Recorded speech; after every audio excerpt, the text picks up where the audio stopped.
past couple games like on the process to get back? I felt pretty good. Started the game off, it was, just trying to warm up. It was a little stiff, but it felt pretty good. And just sitting and watching was brutal for me. I'm screaming at my phone, my TV, screaming at my fiance, get away from me, because she asked, "Did you see that?" Yeah, I did. Like, just get off me. But no, it's been great seeing those guys. Just continue to improve. Seeing the next guy step up and really take control of his opportunity. So obviously I missed it, missed those guys. I miss being out there in war and battle with them. So it feels really good to be back. You come back and Jaylen and Al are gone. It's kind of just referred to. Yeah. We see Malcolm and Peyton at the end of the third, start of the fourth, kind of seize control of the game. Just kind of Yeah, it was weird. So I didn't really know about Jaylen's situation until right before the game. We obviously know Al, when the back-to-back, so we kind of figured that, but didn't know the severity of Jaylen's situation, and just deciding, he wasn't going to play tonight, which is fine, and we just love the way that, like I said, the next guy can step up, like you just mentioned, Peyton and Malcolm coming in, and to be honest, those two in that group with Sam and those two in really changed the game for us. They got us on a rhythm, they got the momentum back for us, and we're proud of those guys. And each and every day we try to give those guys their flowers, because we understand that they don't get it as much, but they do a lot of the things that help this team win and go on. How impressive is it what Peyton's been able to do, the professionalism that he's maintained in frequent play? It's been incredible, and I think that's why when he gets this opportunity, he does it so well, because he is so professional, and he does all the right things to stay ready. And when his number's called, he gets in there and do what he's supposed to do. So, that's Peyton. Peyton is a very professional guy. He comes in every day, and he works like he's a rookie. And when you got a guy like that, his time's going to come. What's it like playing alongside Derek? Oh, it's great playing with Derek. He don't really say too much, but it's okay because I talk more, so it kind of balances out. But Dwight's fun.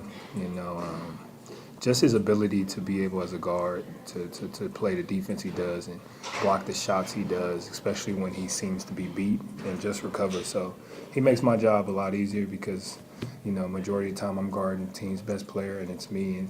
And he comes in and is able to just switch off and give me a break, and still be able to hold his own. So I love playing with Derek. Do you think defensively together you give a lot of teams headaches? Like, is that something? Oh, yeah. I definitely think so.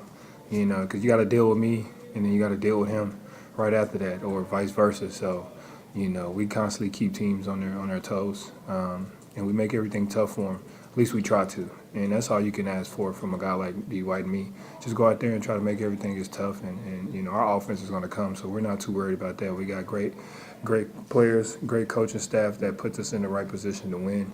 We just got to go out there and do it. So, for us two to be able to be on the court at the same time doing what we do, I definitely think we give a lot of teams some headaches. Marcus, looked like they threw a bunch of bodies in the paint when Jason was trying to drive and you were trying to drive. How do you try to counteract that? Because that seems like something that's given you guys trouble in the past. Just make the right play. You got to have a rim threat, and then you just find the open guys. They're going to do that. We have the advantage. If JT's driving and he's got a defender on him, and they bring an extra defender, that means somebody's open, and we just got to find him. And once we do that, ironically, the ball finds JT again, and he's the one that passed it, because now you got the team in scramble mode, and they're trying to stop every threat that they see, and they forget JT, and that's just how we got to play. When we play that way, it's hard to beat us. What are some of the play calls you like to kind of open up the paint? Obviously, you guys are kind of coming up with a lot of stuff on your own on the floor out there. To be honest, that's just it. We just reading. Joe has given us the leeway and ability to just read the game. It's a lot of times where he won't even call a play, and it's just go make a read. And we got, like I said, we got a lot of great players who basketball IQ is very high, who's been doing this at a high level for a long time, and we just figuring out. It's going to be times where Joe can't save us, and we have to be able to figure out how to save ourselves, and he gives us that ability to be able to go out there and do that. What'd you guys do in the fourth to limit Kyrie the way you guys did? Was there anything specific you threw at him, or is it just you guys sort of knowing tendencies and taking away stuff? Like I said, just make it as tough as possible. You know, Kyrie's gonna hit some shots. He's gonna hit some tough ones. He's gonna make some crazy shots. He's gonna make some shots that make you go, wow.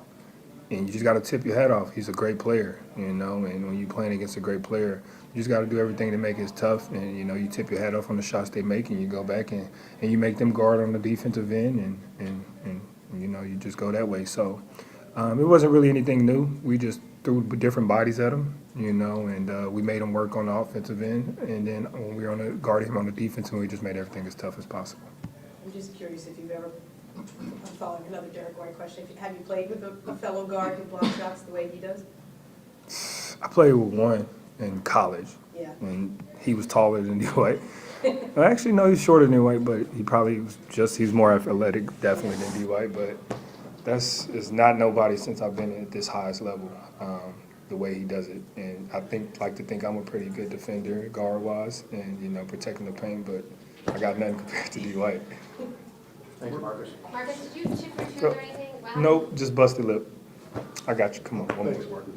You guys know that there's guys on the scene like Peyton that want to play more that can't. You guys encourage him, tell him to keep his head up. I mean, it could be discouraging when one game you're not playing, you're not sure of your minutes because just of the depth. Definitely. You know, I'm constantly telling Peyton every day, you know, and it's as bad as it may sound, it's the truth and it's reality. We gotta live in the reality that, you know, you're not playing on this team. You're not getting the moments you want and you think you deserve, which you do, because we're so stacked, you know, but there's 29 other teams watching you. They understand your situation. They want to see how you handle this. And, you know, I just constantly tell them, when your time is called and it's time for you to go up there for your opportunity, take it, because you might never get it again. And I think he's been doing it very well. And that's all we ask for Peyton. When he gets in, we know what he's capable of on both ends of the floor. We know what he's going to bring, and we need him to bring it.